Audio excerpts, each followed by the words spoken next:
Halo Sobat Easy, welcome back to Easy to You.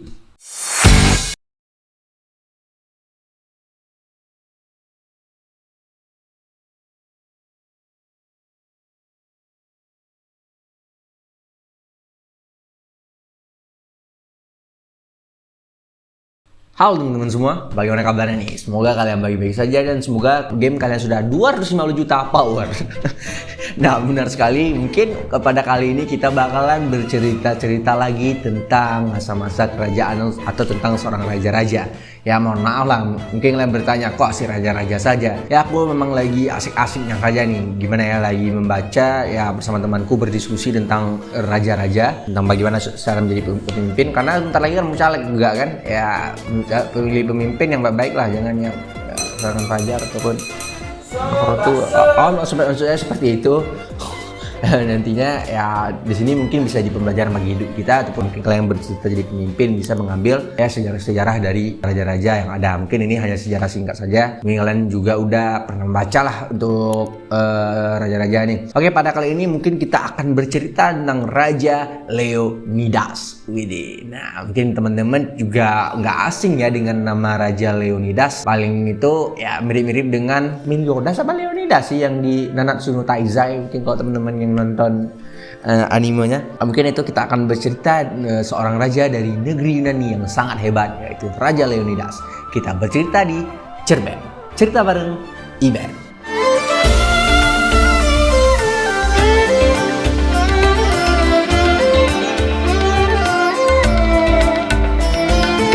Leonidas merupakan raja ke-17 dari dinasti Aegean di Yunani. Dan nama Leonidas sendiri diambil dari kata singa nih teman-teman, atau anak singa. Leo kan nama singa. Leonidas merupakan anak dari Raja Anasandrias kedua. Leonidas juga dipercaya merupakan keturunan dari Herakles nih teman-teman. Ya seperti kita ketahui ya, kalau tempat lahirnya Leonidas ini juga tempat asal muasal cerita Kratos bin Zeus teman-teman. Nah jadi itu Leonidas juga dikatakan bahwasanya dia itu reinkarnasi dari Herakles atau Hercules nih teman-teman. Ya, bagaimanapun dia lahir di kota yang sangat beringas, yang sangat ya gagah berani para cowok-cowoknya itu ya. Lagi ya kayak aku bilang tadi bahwasanya itu tempat asal muasal cerita Kratos bin Zeus nih teman-teman. Jadi intinya juga Leonidas lahir di kota Sparta pada tanggal 16 Agustus tahun 540-an sebelum Masehi nih teman-teman. Katanya begitu. Dan juga meninggal pada 480 sebelum Masehi. Ya, seperti yang aku katakan tadi bahwasanya ya hidup di kota Sparta itu tidak main-main teman-teman. Ya anak-anak itu sudah harus gagah berani, juga sudah dididik untuk menjadi militer, juga harus dididik bagaimana berpolitik dengan baik. Begitulah kehidupan dari Leonidas saat masih kecil nih teman-teman. Lalu juga Leonidas memiliki 3 saudara, yaitu ada Cleomenes, lalu Dorius, dan juga ada Cleombrotus. Nah, untuk Cleomenes sendiri itu merupakan saudari tirinya dari ibu yang berbeda. Sedangkan Cleombrotus adalah adik kembarnya si Leonidas. Jadi Leonidas ini ternyata kembar teman-teman. Setelah kematian Raja Anasandris, kakak pertama si Leonidas yaitu Cleomenes akhirnya mendapat tahta menjadi raja. Namun tak selang beberapa lama, ya beberapa tahun ya, tiba-tiba saja si Cleomenes ini malah tiba-tiba jatuh sakit dan bisa mati secara mengenaskan teman-teman ya. Begitulah katanya. Dan juga akhirnya Leonidas pun mendapat tahta kerajaan untuk menjadi raja pada kerajaan Sparta di kala itu. Ya kenaikannya ini bukan semata-mata hanya karena dia adik dari Cleomenes ataupun keturunan dari Raja Anasandris, melainkan juga karena anak dari Cleomenes yang perempuan yaitu nama Gorgo dinikahi oleh Leonidas. Sehingga Leonidas ini ya intinya dia menikahi ponakan dirinya, sehingga dia akhirnya mendapatkan tahta untuk memimpin dinasti Giat pada saat itu. Sehingga dia mendapat tahta untuk memimpin dinasti Agiat pada saat itu. Sebagai seorang raja di kota Sparta, di kota yang sangat barbar ini ya, dan juga di kota Athena yang sangat super luas ini, pastinya membuat beban untuk ya si Leonidas untuk lebih mengerti bagaimana cara menjadi ya lebih barbar ataupun jadi orang lebih kuat, dan juga harus lebih ngerti politik. Tapi untungnya nih si Leonidas sudah belajar dari kecil, sudah sejak dini dia mempelajari hal itu tersebut. Bahkan juga dia pernah bergabung dalam pasukan Hoplite atau pasukan Sparta teman-teman. Oke, pasukan Sparta. Mungkin teman-teman pasti udah tahu dong ya, dengan ciri khas helm mereka yang ada rambut apa itu ya, bentukannya gitu. Kalau kita lihat beberapa warrior itu pasti dilambangkan dengan helmnya Sparta ini. Nah, Sparta sendiri dipersenjatai dengan tombak yang tajam, lalu tameng, dan juga sebuah pisau pendek untuk pertarungan jarak pendek nih teman-teman. Dalam bertempur juga para Sparta sering menggunakan formasi phalanx, yaitu formasi yang barisannya berbentuk barisan rapat hingga perisai prajurit saling berdekatan dan timpang tindih sehingga saling tertutup tanpa celah. Ya intinya kayak ibaratnya itu kayak inilah apa sih, polisi sekarang juga menggunakan ini kayaknya strategi ini, intinya menggunakan tameng sebagai pelindung. Namun sayangnya juga strategi ini sinyalir memiliki perlindungan yang signifikan bagi prajurit, namun sayangnya tetap memiliki kelemahan karena titik lemah itu sangat mudah terlihat dan bisa dikalahkan teman-teman. Ya seperti itulah. Jadi intinya juga ini untuk perlindungan bagi jika diserang oleh dihujani oleh anak panah. Ini juga bagus sebenarnya strategi ini. Oke. Negeri Yunani. Nah, negeri Yunani seperti kita ketahui itu sering bertempur itu dengan pasukan dari Persia dan pada saat ya Leonidas memimpin pada masa Yunani itu, ya Persia itu dipimpin oleh Raja Darius dan ya Persia sering kali menyerang Yunani teman-teman. Pada tahun 490-an sebelum Masehi, Raja Darius mengerahkan pasukan dari Persia menuju Yunani sehingga terjadilah perperangan teman-teman, dan perang tersebut dinamai dengan Perang Marathon. Dan juga perang ini juga mencetus ada cabang olahraga maraton itu teman-teman. Nah, mengapa dinamai maraton? Hal ini terjadi karena ya pasukan Yunani berhasil menghalau pasukan Persia teman-teman. Setelah berhasil menghalau, ya pasukan Yunani malah berlari-lari setelah memenangi perangan. Namun larian ini bukan takut, tapi selebrasi teman-teman. Bagus juga selebrasinya. Selebrasinya itu malah lari jogging maraton teman-teman, lebih sehat. Ya mungkin bisa mengalahkan juga selebrasi masih viral kita sekarang, selebrasi.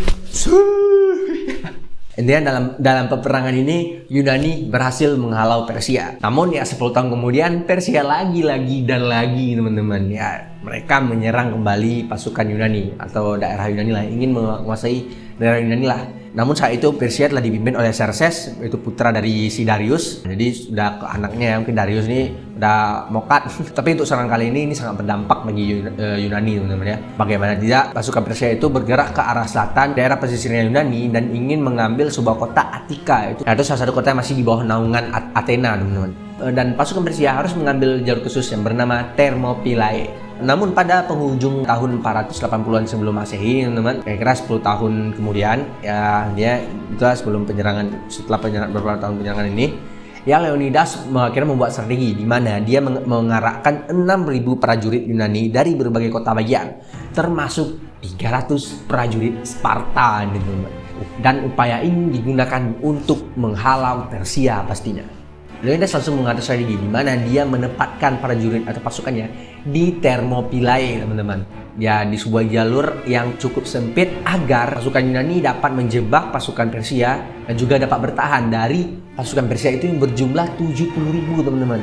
Ya seperti itulah, jadi mereka buat strategi supaya para Persia itu terjebaklah dengan strategi yang telah dibuat oleh pasukan Yunani. Ya memang sih bertahan strategi ini teman-teman. Namun sayangnya tak disangka bahwasanya untuk menuju kota yang pesisir timur itu memiliki jalur yang lain teman-teman. Ya Leonidas ataupun pasukan dari Yunani tidak mengetahui hal ini. Ya pasukan Persia mengetahui hal ini ataupun jalur kedua ini, jalur lain ini itu dari salah seorang warga Yunani yang telah berkhianat teman-teman. Waduh, pengkhianat ini pala gitu ya. Prajurit itu rata kalah karena pengkhianatan teman-teman ya.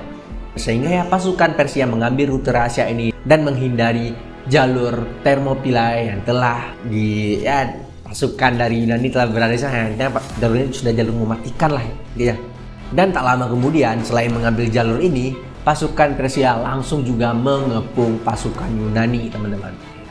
Intinya karena berhasil mengambil jalur rahasia, mungkin bisa menyerang dari belakang nih, sehingga ya beberapa petinggi-petinggi dari pasukan Yunani terpaksa melarikan diri karena saking takutnya teman-teman. Namun tinggallah prajurit Despian, Debans dan 300 prajurit Sparta di sana teman. Dan Leonidas juga berada di dalam pasukan yang tertinggal tersebut teman-teman. Dan dengan gagah berani mereka menahan ya serangan yang membabi buta dari pasukan Persia. Jadi intinya ini ya Leonidas bersama 300 pasukan Spartanya melawan 70.000 pasukan dari Persia. Ya, namun sayang beribu sayang, Leonidas pun akhirnya gugur di pertempuran tersebut. Mayatnya pertama dicari, lalu ya pasukan Persia mengambilnya dan lalu memenggal kepalanya sehingga kepalanya itu kayak dipajang gitu teman-teman.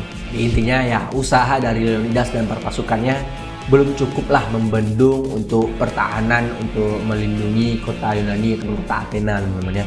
Namun untuk beberapa bulan kemudian pasukan Persia berhasil dipukul mundur oleh prajurit Yunani yang tersisa ya, dari prajurit kota Athena pastinya, sehingga terjadi pertempuran bernama pertempuran Salamis, sehingga Raja Xerxes akhirnya mundur ke bagian Asia. Lalu kemudian terjadi lagi perang bernama perang Plataea setahun setelah itu.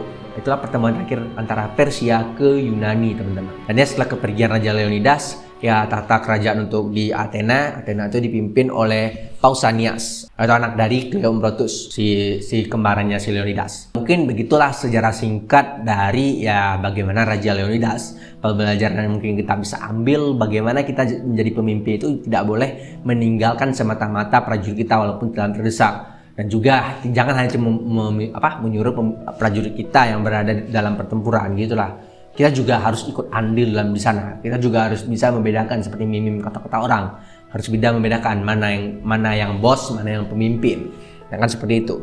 Jadi ya mungkin ya memang usaha dari Leonidas ini kurang maksimal lah. Namun setidaknya itu bisa menjadi sebuah referensi kita dalam membela negara ataupun yang membela keadilan. Itu kita harus bersama-sama dalam sebuah tim. Kita tidak boleh hanya melibatkan ya karena kamu rendah kamu saja, bukan karena kamu pasukan, kamu karyawan kamu saja. Kita sebagai pemimpin juga harus ikut andil dalam itu. Mungkin pelajaran bisa kita ambil dari cerita ini itu hati-hati juga dengan ya orang yang berkhianat teman-teman ya. Kadang memang pengkhianat ini susah lah dibilang teman-teman.